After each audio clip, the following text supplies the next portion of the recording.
selamat pagi pemirsa. Apa kabar pemirsa TVR Parlemen dimanapun Anda berada? Berjumpa lagi dalam program TVR 09 bersama saya Umam Hidayat dan rekan saya. Tentu saja bersama saya Anggun Oktarini dan dalam 30 menit ke depan kami akan sajikan kepada Anda sejumlah berita nasional khususnya dari sudut pandang DPR RI sebagai referensi Anda dalam memahami dinamika politik, hukum, ekonomi, sosial dan juga budaya yang ada di Indonesia. Pemirsa TVR 09, inilah TVR 09 selengkapnya.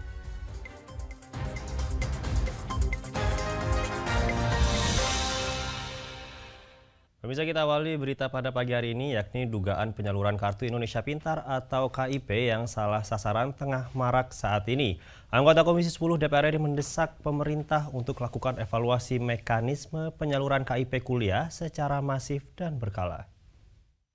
Dugaan penyaluran Kartu Indonesia Pintar atau KIP yang salah sasaran tengah marak saat ini. Anggota Komisi 10 DPR RI mendesak pemerintah untuk lakukan evaluasi mekanisme penyaluran KIP kuliah secara masif dan berkala. Diketahui penerima bantuan KIP kuliah diterima oleh mahasiswa dengan status mampu, bahkan memiliki penghasilan pribadi yang cukup fantastis. Muhammad Nur Purnamasidi menilai, dugaan salah sasaran penyaluran KIP kuliah disebabkan lemahnya pengawasan dari pemerintah. Mulai dari proses pengajuan hingga tidak adanya verifikasi secara berkala untuk memantau kondisi mahasiswa penerima KIP kuliah setiap tahunnya. Untuk itu, evaluasi dan pengawasan menjadi kunci untuk membenahi penyaluran bantuan KIP kuliah. Ya, KIP kuliah itu, sasaran itu, berarti kan ada yang salah menurut saya. Dalam konteks bagaimana ketika pendaftaran itu. Kan udah jelas kalau KIP itu adalah bidik misi. Orang yang rumahnya, bajunya, kan udah berarti kan pengawasan menurut saya harus ditingkatkan. Berarti dalam penyalurannya ada sisi lain yang memang harus kita awasi dan itu bisa meminimalisir adanya orang yang mampu tapi kemudian dapat KIP. Karena ini bidik misi, ini untuk orang yang tidak mampu. Jelas sekali sebenarnya. Lebih lanjut, Komisi 10 DPR RI akan memanggil Mendikbudristek untuk meminta keterangan secara mendetail terkait dugaan salah sasaran penyaluran KIP kuliah. Proses pengawasan pemerintah dalam mengawal jalannya program bantuan KIP perlu dipertanyakan dan memastikan bantuan pendidikan KIP benar-benar diterima oleh mahasiswa yang berhak. Dari Makassar, Fajar Ilhami, TVR Parlemen, melaporkan. Dalam rangka pelaksanaan ibadah haji 2024, di sini Komisi 8 DPR RI soroti sejumlah perbaikan dan juga penambahan fasilitas di Tanah Suci untuk penuhi kebutuhan premier calon jemaah haji Indonesia.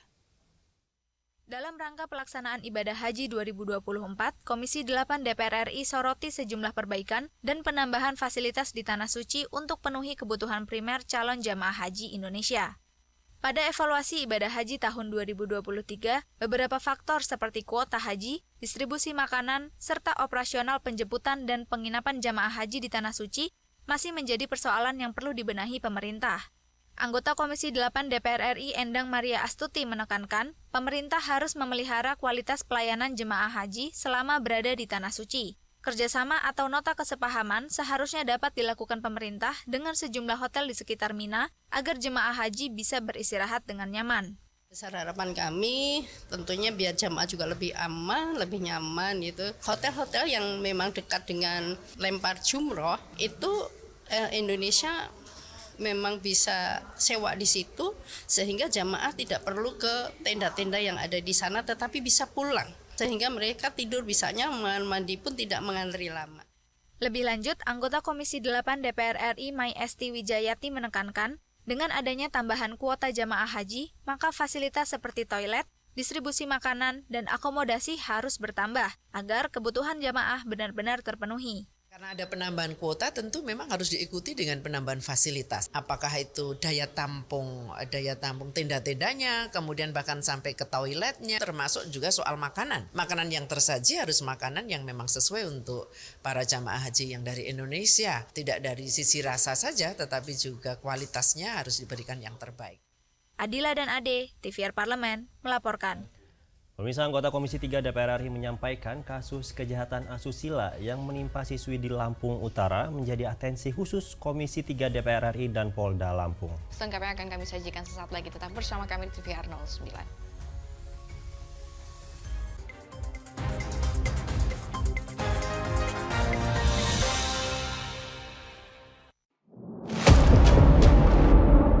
sini ditambang. Konflik yang terjadi, Warga sini tidak mengizinkan. masalah yang tersisihkan menjadi kesenjangan sosial. Ya namanya rakyat kecil gak bisa apa-apa, mau komplain juga gak didengar. Sebab apa? Itu menyangkut isi perut kami semua. Bagaimana memutus keterbatasan untuk didengar? Jadi kalau misalnya masyarakat sudah merasa tidak lagi ada yang memperjuangkan aspirasinya, maka masyarakat memang sangat berhak untuk meminta dewan yang mewakili mereka di parlemen. Kami menyusuri batas-batas peristiwa, mengurai berbagai polemik yang terjadi, meluruhkan suara-suara marginal, menjadi nyata dalam setiap aspirasi, melaksanakan tugasnya sebagai wakil rakyat. Saksikan Aksi Dewan setiap hari Senin dan Rabu pukul 10.30 waktu Indonesia Barat hanya di TVR Parlemen.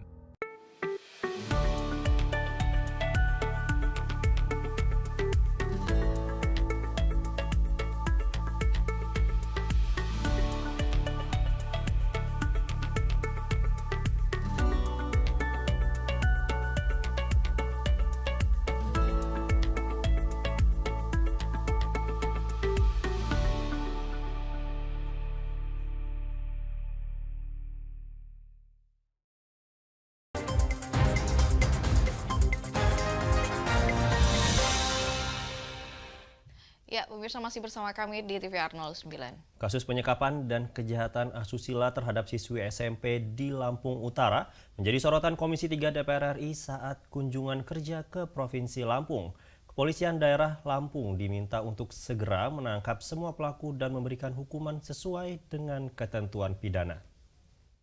Kasus penyekapan dan kejahatan asusila terhadap siswi SMP di Lampung Utara menjadi sorotan Komisi 3 DPR RI saat kunjungan kerja ke Provinsi Lampung.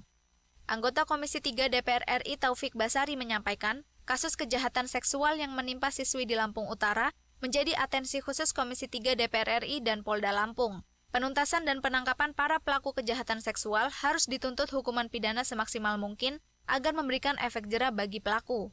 Memberikan atensi untuk beberapa perkara, ya diantaranya adalah perkara kekerasan seksual, yang terjadi di Lampung Utara, ya di mana ada seorang anak yang disekap, ya kemudian mendapatkan kekerasan seksual, yang sampai saat ini masih ada pelaku yang belum tertangkap. Kita memberikan atensi terhadap itu. Pada proses penindakan kasus ini, Polda Lampung berhasil menangkap 7 dari 10 pelaku. Anggota Komisi 3 DPR RI Ade Rosi meminta pemerintah setempat untuk memberikan pelayanan psikologis traumatis kepada setiap korban kejahatan seksual. Khususnya kepada pihak kejaksaan dan kepolisian yang pertama untuk tadi bisa menangkap para pelaku kejahatan seksual ini. Kemudian apabila sudah tertangkap, mohon untuk dituntut semaksimal mungkin ya agar tadi bisa mendapatkan efek jera. Bagaimana tadi kita bisa memberikan penyuluhan, informasi dan juga kesadaran hukum kepada masyarakat. Tentu kami berharap kepada pemerintah kabupaten, kota yang ada di Provinsi Lampung ini agar juga bisa memberikan pelayanan-pelayanan psikologis, traumatis pasca korban-korban ini tadi menjadi korban dari kejahatan yang terjadi. Dari Lampung, Slamet Sanjaya, TVR Parlemen, melaporkan. Anggota Komisi 10 DPR RI pesimis Pekan Olahraga Nasional Aceh Sumut tahun 2024 akan diselenggarakan sesuai dengan jadwal, yaitu pada September 2024. Keseriusan pemerintah pusat dalam memberi dukungan anggaran menjadi tombak penentu ketepatan jadwal dan juga penyelenggaraannya. Anggota Komisi 10 DPR RI pesimis Pekan Olahraga Nasional Aceh Sumut 2024 akan diselenggarakan sesuai dengan jadwal, yakni pada September 2024. Keseriusan pemerintah pusat dalam memberi dukungan anggaran menjadi tombak penentu ketepatan jadwal penyelenggaraan PON. Sofiantar menyebut pembangunan lokasi PON 2024 baru mencapai 32%. Hal tersebut menimbulkan rasa pesimis mampukah PON 2024 diselenggarakan sesuai dengan waktu yang ditentukan. Persoalan anggaran semestinya tidak menjadi masalah yang menghambat pembangunan venue PON karena dana tersebut sudah dianggarkan pada tahun 2023. Pemerintah pusat harus memberikan dukungan serius kepada pemerintah daerah agar persiapan PON Aceh Sumut 2024 bisa rampung tepat waktu. Tapi kalau dia serius dan kemudian pusat betul-betul mengerahkan semua upayanya itu mungkin bisa selesai. Ini sekarang kita pertanyaan kesungguhan daripada pusat. Karena kami tahu bahwa pendanaan harusnya tidak menjadi problem lagi karena itu sudah dianggarkan pada tahun 2023 untuk digunakan di 2024. Tetapi tadi melihat kondisi yang terjadi bahwa capaian pembangunannya baru mencapai 32%, ini sedikit menjadi was-was, ya, menjadi pesimis. Dalam rangka pengawasan persiapan PON 2024, Komisi 10 DPR RI telah menggelar pertemuan di kantor Gubernur Sumatera Utara dengan para mitra kerja. Masyarakat juga diharapkan dapat mengawasi pembangunan venue PON 2024 dan memberikan masukan yang konstruktif. Dari Provinsi Sumatera Utara, Panji Prabowo, TVR Parlemen, melaporkan. Komisi 5 DPR RI dorong penguatan penjaga laut dan pantai dalam perubahan kedua atas Undang-Undang Nomor 17 Tahun 2008 tentang pelayaran dengan memperkuat kewenangan kelembagaan secara jelas. Komisi 5 DPR RI dorong penguatan penjaga laut dan pantai dalam perubahan kedua atas Undang-Undang Nomor 17 Tahun 2008 tentang pelayaran dengan memperkuat kewenangan kelembagaan secara jelas. Ketua Komisi 5 DPR RI Lasarus mengatakan, banyaknya kelembagaan yang memiliki kewenangan terhadap penjagaan laut dan pantai memerlukan penguatan aturan dan sertifikasi bagi Sea and Coast Guard yang sesuai dengan amanat International Maritime Organization yang telah diratifikasi Indonesia. Guna memperkuat peran penjaga laut, Komisi 5 DPR RI mendukung peraturan pemerintah turunan dari Undang-Undang Nomor 17 Tahun 2008. Di revisi itu ingin mengambil kewenangan dari Dirjen Perhubungan Laut yang ada di Undang-Undang Nomor 17 Tahun 2008. Jadi Sea and Coast Guard itu cukup saja digabungkan nanti sama KPLP yang sekarang menjadi Sea and Coast Guard-nya kita. Itu harapan beliau tadi. Karena kalau Sea and Coast Guard ini adalah isinya Bakamla dalam bentuk Bakamla di Sea and Coast Guard, tentu di kita nanti tidak match dengan konvensi IMO, International Maritime Organization, yang sudah di konvensi oleh kita aturannya. Jadi nanti nggak nyambung di sananya ya, karena ini bisa bikin kekacauan tersendiri di dalam kita dan dalam hubungan kita juga dengan dunia internasional terkait dengan pelayaran. Lebih lanjut, RUU tentang pelayaran juga menitikberatkan pada persoalan asas cabotage, yaitu prinsip yang memberi hak eksklusif kegiatan angkutan barang sehingga membuat harga angkutan logistik tidak terlalu tinggi di tengah masyarakat. Hal ini akan memenuhi kebutuhan angkutan laut nasional untuk mendorong pertumbuhan pengangkutan laut. Rifki dan Helmi, TVR Parlemen, melaporkan. Menjadi tuan rumah gelaran International Parliamentary Meeting of the 10th World Water Forum, Bali terus mempersiapkan diri menyambut seluruh delegasi. Berbagai persiapan telah dilakukan mulai dari persiapan teknis pertemuan hingga koordinasi pengamanan agar forum ini dapat membawa solusi bagi permasalahan krisis air dunia. Informasi selengkapnya tetaplah di TVR 09.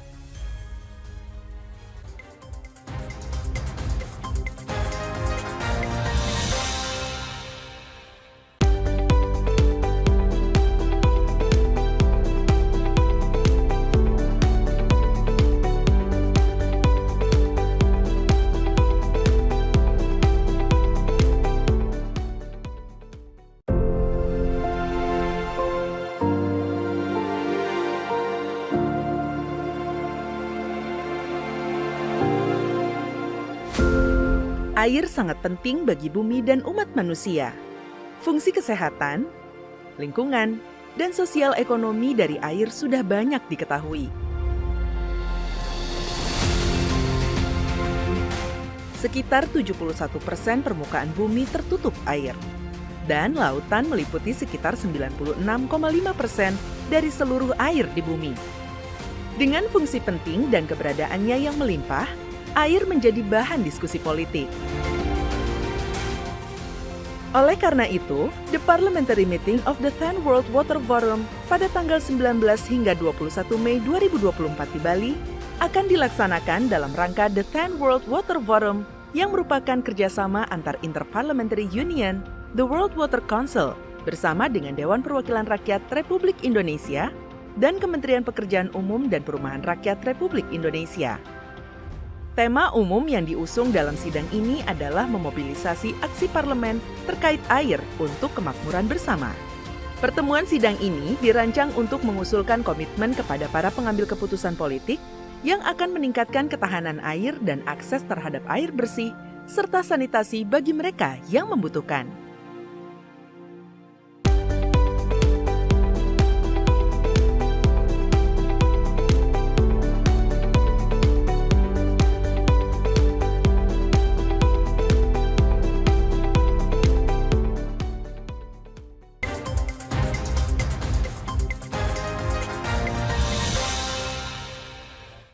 Terima kasih pemirsa masih bersama kami di TVR 09. Meski sangat penting, pembicaraan terkait isu air masih sangat minim, baik di tingkat nasional maupun internasional. Nah, padahal krisis air saat ini telah mengancam sedikitnya 31% populasi dunia atau lebih dari 2 miliar masyarakat dunia. Untuk gelar World Water Forum ke-10 harus dipersiapkan dengan sangat matang. Saksikan informasi selengkapnya dalam segmen Lensa Parlemen berikut ini.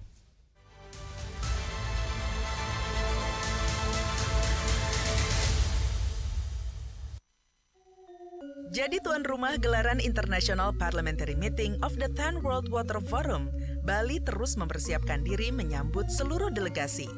Berbagai persiapan telah dilakukan, mulai dari persiapan teknis pertemuan hingga koordinasi pengamanan, agar forum ini dapat membawa solusi bagi permasalahan krisis air dunia. Acara yang akan dihelat di Nusa Dua Bali pada 19 hingga 24 Mei tersebut akan membahas berbagai isu krusial terkait air yang keberadaannya sangat esensial bagi keberlangsungan hidup masyarakat dunia. Meski sangat penting, pembicaraan terkait isu air masih sangat minim, baik di tingkat nasional maupun internasional. Padahal krisis air saat ini telah mengancam sedikitnya 31% populasi dunia atau lebih dari 2 miliar masyarakat dunia. Air merupakan kebutuhan dasar dan hak asasi manusia. Buruknya akses terhadap air bersih dan sanitasi dapat berdampak buruk bagi dunia, mulai dari menurunnya kualitas hidup, hilangnya potensi sumber energi, hingga melemahnya pertumbuhan ekonomi dan terhambatnya pembangunan berkelanjutan. Untuk itu, gelaran ini harus dipersiapkan secara matang. Sudah seharusnya berbagai pihak dari lintas sektoral bekerja sama agar forum ini dapat membawa solusi bagi krisis air dunia. DPR RI menilai pengamanan harus melibatkan seluruh lini, mulai dari pemerintah pusat, pemerintah provinsi, kepolisian, hingga petinggi dan masyarakat adat. Kerjasama lintas sektoral, dalam hal ini imigrasi, Pemda, ini Pemprov, Pemkap, semuanya karena ini kan event besar, polisi dengan sendirinya, karena ini Bali ada struktur kerakyatan sampai adatnya, ada pecalang dan segala macam, semua harus benar-benar diberi pemberitahuan atau pengetahuan tentang pentingnya World Water Forum ini. Persoalan air kini tak sekedar isu lingkungan hidup, melainkan telah menjadi persoalan politik. Karenanya, World Water Forum akan menjadi momentum untuk membentuk komitmen dalam menjaga sumber daya air. Persoalan air merupakan masalah dunia. Untuk itu, seluruh pihak harus bekerja sama untuk menangkal dampaknya yang sudah di depan mata. Dan kita ingin menekankan bahwa persoalan air ini adalah persoalan politik, yaitu persoalan ketersediaan air baku, ya, fresh water ini sekarang ini menjadi masalah dunia. 2 miliar manusia yang sekarang ini tidak mempunyai akses terhadap air minum, dan separuhnya ya terhadap air yang bersih gitu ya.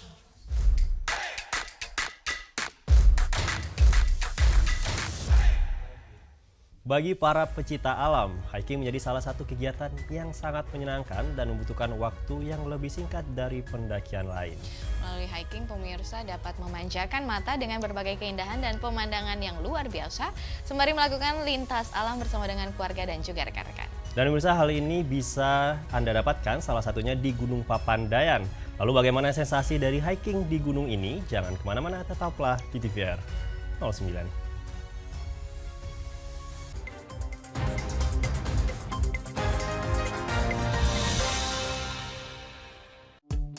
DPR RI memiliki fungsi diplomasi dalam menjalankan politik luar negeri sesuai dengan pasal 116 Undang-Undang MD3. Kontribusi aktif BKSAP DPR RI memainkan peranan penting dalam memenangkan persaingan global melalui IPU, IPA, IPPF, AIPA, dan PUIK. BKSAP memiliki komitmen yang tinggi dalam krisis kemanusiaan dunia. Fungsi diplomasi dijalankan untuk mendukung upaya pemerintah dalam melaksanakan politik luar negeri. Sini ditambang. Konflik yang terjadi, Sini tidak mengizinkan. masalah yang tersisihkan menjadi kesenjangan sosial. Ya namanya rakyat kecil gak bisa apa-apa, mau komplain juga gak didengar. Sebab apa? Itu menyangkut isi perut kami semua. Bagaimana memutus keterbatasan untuk didengar? Jadi kalau misalnya masyarakat sudah merasa tidak lagi ada yang memperjuangkan aspirasinya, maka masyarakat memang sangat berhak untuk meminta dewan yang mewakili mereka di parlemen. Kami menyusuri batas-batas peristiwa, mengurai berbagai polemik yang terjadi, meluruhkan suara-suara marginal, menjadi nyata dalam setiap aspirasi, melaksanakan tugasnya sebagai wakil rakyat. Saksikan Aksi Dewan setiap hari Senin dan Rabu pukul 10.30 waktu Indonesia Barat hanya di TVR Parlemen.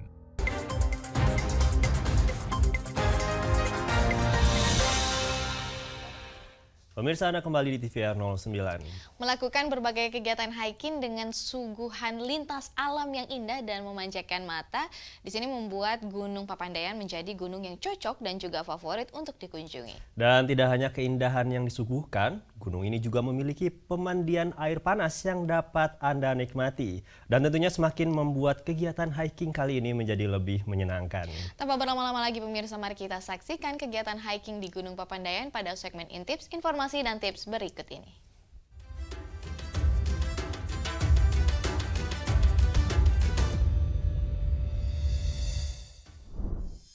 Pemirsa TVR Parlemen, kali ini kami akan ajak pemirsa untuk menikmati kegiatan alam yang sangat menyenangkan dengan kegiatan hiking ke Gunung Papandayan.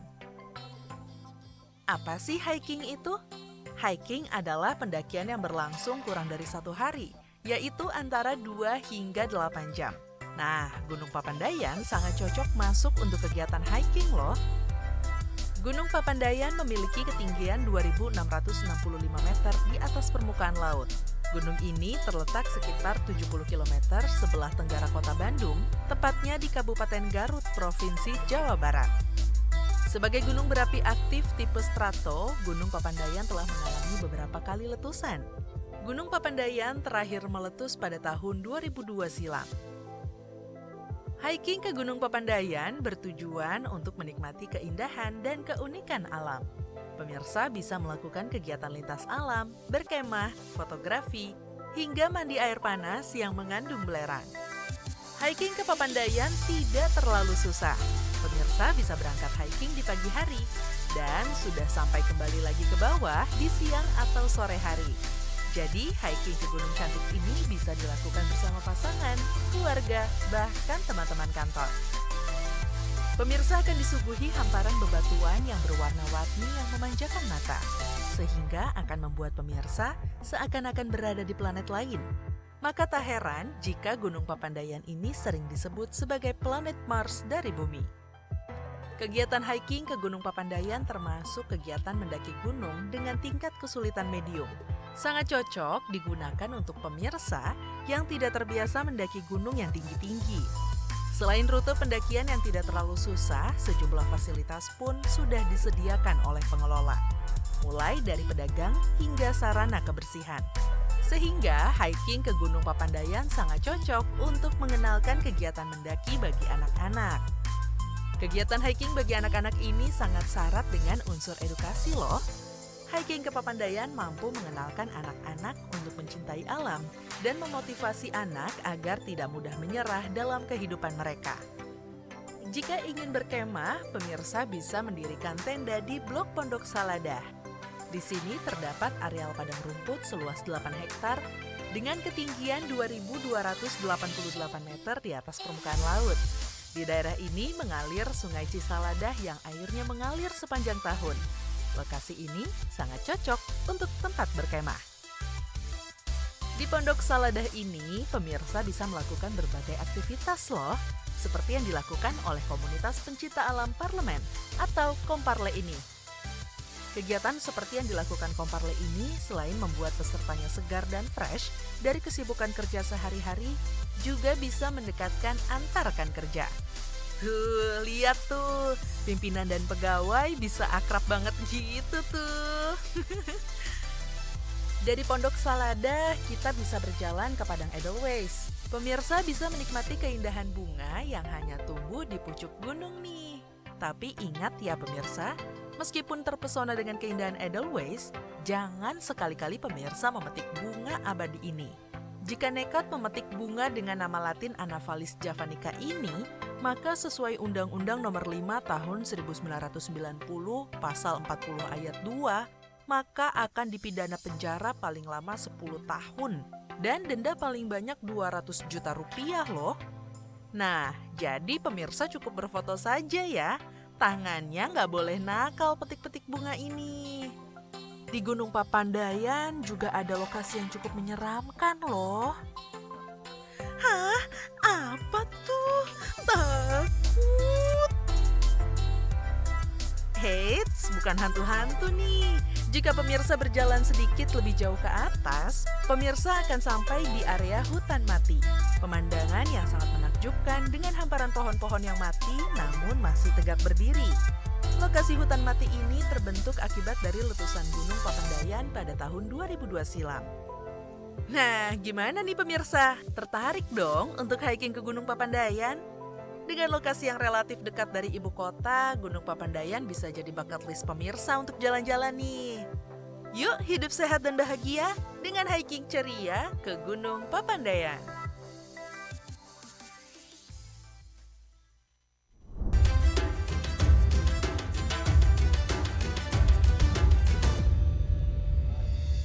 Dan pemirsa, di penghujung acara ini kami informasikan kepada Anda jumlah agenda DPR RI pada hari Rabu 15 Mei 2024. Dan di sini pada pukul 10 pagi, Komisi 2 DPR RI akan melaksanakan rapat kerja membahas tentang evaluasi pemilu tahun 2024. Dan pada pukul 1 siang nanti, Badan Legislasi DPR RI akan melaksanakan rapat pleno membahas penjelasan pengusul rancangan undang-undang tentang perubahan kedua atas Undang-Undang Nomor 17 Tahun 2008 tentang pelayaran.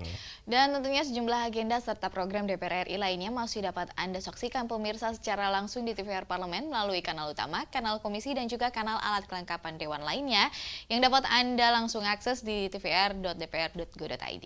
Pemirsa TVR Parlemen, demikian TVR 09 edisi pagi ini. Segenap kru TVR Parlemen yang bertugas mengucapkan terima kasih telah menyaksikan TVR 09 pagi ini. Saya Umam Hidayat dan rekan saya. Tentu saja bersama saya Anggun Oktar ini. Sampai jumpa di TVR 09 selanjutnya. TVR Parlemen, referensi Indonesia.